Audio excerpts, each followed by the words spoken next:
Welcome to this Believe in NFL Draft Prospect podcast. It's interview edition. You know, it's a Thursday, so we are presenting you an opportunity to get an inside look into some of the best football players in all of college football. This is an exciting one for me, a young man that I have been touting up now for a little bit, to say the least. Of course, last time that we have spoken and you guys kind of get a glimpse into what a football player he is, he was a part of the St. Francis University football team as a record-setting quarterback, over 3,000 yards, 28 touchdowns as a redshirt sophomore. Unfortunately, with the COVID-19 pandemic, he had to make a decision and ultimately is now playing football in the SEC at the University of South Carolina. So I know a lot of things have been going his way, and been some great moves happening. Jason, appreciate you, man, taking a little bit of time here today. How's everything been going for you, man? Everything's been good. I mean, I love South Carolina. South Carolina is tremendous. I love it. Oh, man, I know it. I'm really excited to be able to talk a little bit about it. Obviously, with you making the move over there with your good friend EJ Jenkins, and you guys are taking over Columbia, man. And I really do want to get into that in a second. For the people that have not been able to hear the work that I've done with Jason in the past, I wrote an article about him last spring.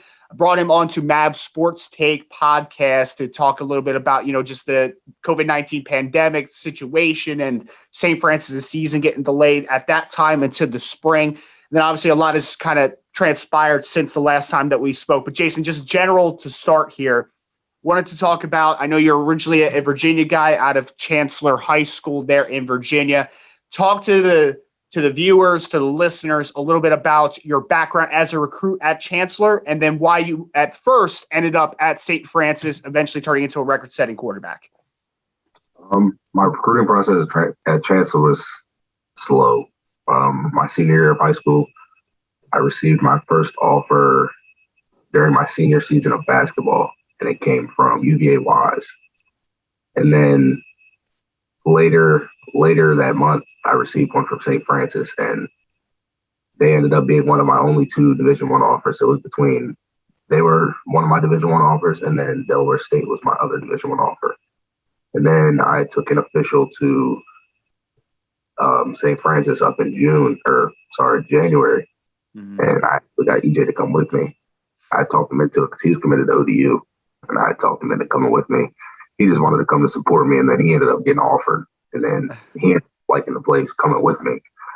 So, I mean, we had the opportunity to play together again, and we wanted to do that. So, I mean, we both chose a place where we could go play together at St. Francis. And that was actually like I said, that was one of my only two Division I offers, and I wanted to play Division I football. So, kind of just took it and went with it and made the most of it. Yeah, and a little more background on Jason. I already mentioned record-setting quarterback. His redshirt sophomore year, of course, during the 2019 season. He got his feet wet the year before a little bit in some game action as a redshirt freshman.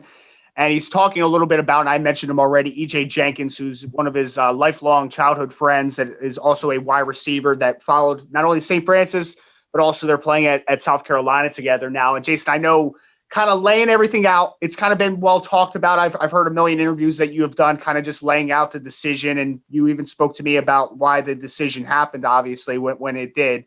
So just for the viewers that don't have too much of a background, why was this decision for you to transfer from St. Francis the best option for you right now, and why a little bit into South Carolina? Was that the best landing spot? So I actually didn't want to leave. I wasn't planning on leaving because, they canceled our fall season. So we were like, okay, we're going to play in the spring. And then about 2 weeks before we went back to school, we had no idea that they were going to cancel the spring season. Like, coaches had no idea, players had no idea. We all hopped on a Zoom call, and the athletic director was like, yo, season's canceled. We're going to focus on winter sports since they got their season canceled last year. So we were like, okay. So we didn't feel like we were a priority, or they didn't care as much about football as they do the other sports. So me and EJ had initially talked about it, and we were like, we got 2 years left to play. So, let's see if we can go somewhere bigger. And during this time, being able to transfer in with COVID and everything, and we just felt like that would be best for us because we didn't want to have to rely on St. Francis to make that decision anymore, because the past two decisions that they made, resulted in us not playing at all. So Yeah. We kind of just we made that decision, and then I think later that day, after that Zoom call, we were both in the portal. So it didn't take us much time to get into the portal, and then we started getting interest in pretty much immediately. EJ ended up getting like 8 offers at the time, and South Carolina was actually the only one that offered. And then, of course, they offered both of us, and then we were like, I mean, we've been together since 6th grade, so I mean, we might as well keep playing together. So right, we just took that offer, and now we're here. Yeah, man, and obviously it's a great situation. The SEC football playing, at the highest level. I know it's a blessing for you. Talk to me a little bit. You said it was your only offer, but I know some people have a very positive interaction in the portal. Some people do not enjoy their experience. For you, what was kind of just the general outlook of being in the portal, and did you enjoy it at all? Was it mixed emotions? Like, what was that kind of experience for you? I enjoyed it, but I was also kind of nervous because it's like, I mean, I'm in the portal. Mm-hmm. It's kind of like high school all over again, and it was because it was slow. It was slow a little bit because of course nobody's offering. They're just talking to you, giving you interest, they're just talking to you really. So I mean, it's kind of nervous because you don't know where you're going to end up, or even if you end up anywhere. Right. So I was thankful that Coach Satterfield and Coach Kimmer and all those guys got in contact with us and ended up offering us, because I mean that was definitely a stress reliever, because you don't know what's going to happen when you're in the portal. I mean, anything can happen. You might not even end up anywhere. So yeah, it was definitely a good thing that it happened. I'm thankful that it happened. And obviously South Carolina's breaking in a new coaching staff. So I'm sure there's no different for you, right? Like, this is what it is. Like, this is the first year of South Carolina's coaching staff. This is the first year you're with the program. So you don't know about like what the differences are as far as how they're running it versus Coach Muschamp and the previous staff, all that good stuff. But so far, your impressions of the coaching staff and how much that you have enjoyed your time at South Carolina so far. They're great. From Coach Beamer all the way down to the position coaches, coordinators. I mean, they're every single day, whether it's practice, lift, they always bring energy. I mean, half of them will pop into the weight room and get their guys juiced up beforehand or things like that. I mean, they're great guys. They love what they do. You can definitely tell they love what they do. They're very passionate about it, and I mean, it's fun. It's fun to play for them. Honestly, it's very fun to play for them. Yeah. And Jason, I'm not geographically the best sometimes, but obviously you from a Virginia guy playing at South Carolina. How close is that to home? Because I know obviously you went all the way up to PA to play football. How close are you to home now? I'm only 6 hours away from home. Gotcha. Not too far. Only 2 more hours than I was from St. Francis. So not too bad. Gotcha. I'm sure you're enjoying obviously the experience, and I know you had your spring practice. I had the ability to see the spring game, and of course, Jason Brown throws a touchdown to EJ Jenkins. Who would have thought that would have happened? How was that? How was the spring experience? Being able to mesh with the team. I know it's I know it's unnerving sometimes, right? Like, you go into a new situation, you have to learn new people, you have to meet new people, you have to kind of find your role on the team. For you as the quarterback, how was that transition into the spring practice, and how was the spring just overall? Spring was fun. It was challenging. You're learning a new playbook, and I'm in the SEC, so everything is very precise.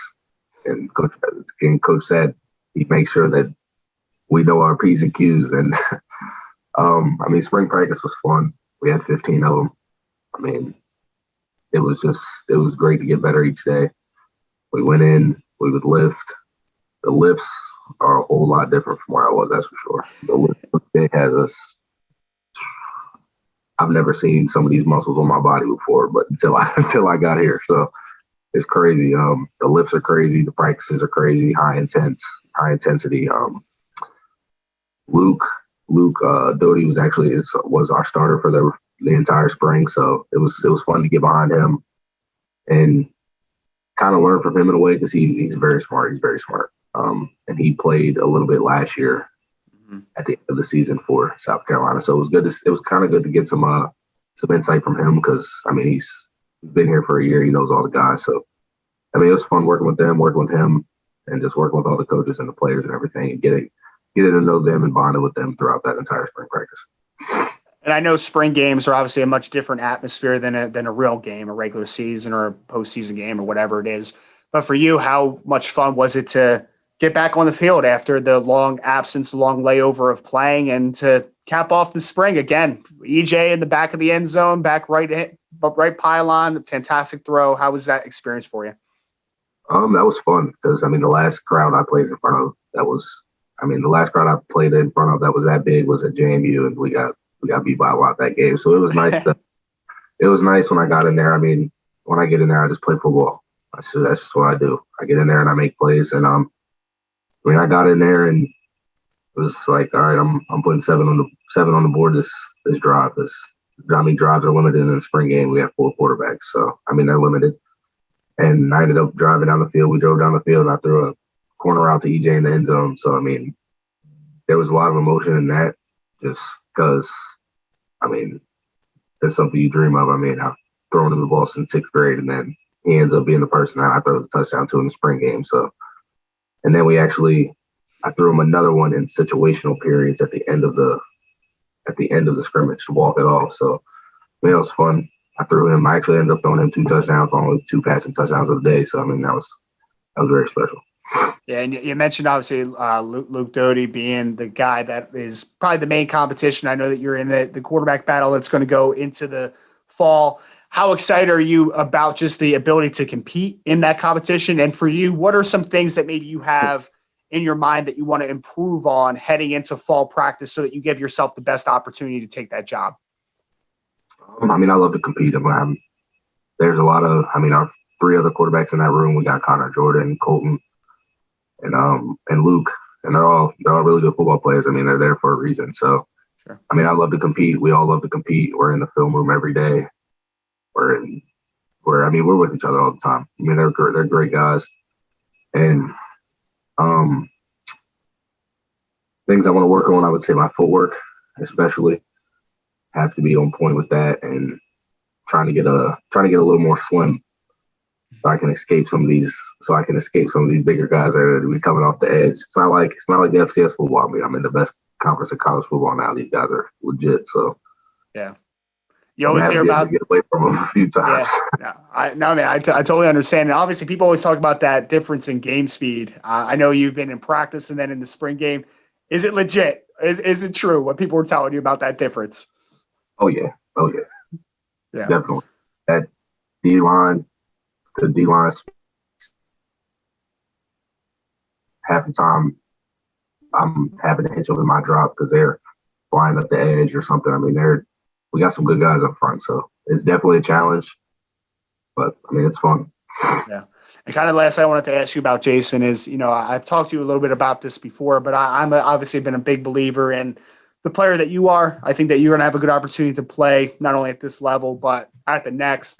For you, kind of looking forward, I know that, you're still trying to find your role, get the job, all that good stuff. Like there's a lot of things that have to be answered here. But to know eventually you might have the opportunity to play professional football, just how much of a blessing would that be? And maybe a little bit into when that first was a dream of yours to play football in the National Football League. I play this game for that reason. I want to be able to go to the NFL because I love playing football. So that's the thing. Not even about the money or any of that. Just to have the opportunity to play football as my job would be a blessing. And then of course the money comes with it. And I'll be able to help my family, things like that. My kids, things like that. So that's definitely a blessing, and I think about that all the time. And then when did I start thinking about it? I'm not sure when I started thinking about it, but I started playing football when I was 5, so I'm very goal oriented. So I'm sure when I was 5 and I was watching them on TV with my dad, I was like, yeah, I want to do that one day. So I'm sure it started way back then, but I can't give you an exact age for that. We'll just call it a lifelong dream. And again, I'm joined here by Mr. Jason Brown, quarterback out of South Carolina, former St. Francis transfer. For all the Gamecock fans out there, I think you should be very excited for Jason to get his opportunity with the team this fall. I think he's a fantastic football player. He's got big-time potential. I think he's a next-level kid as well. So, Jason, I appreciate you, man. Again, it's always fun to be able to catch up with you a little bit, man. Wishing you the best of luck in the competition, and I look forward to seeing you next fall play some football. Thank you. Appreciate you.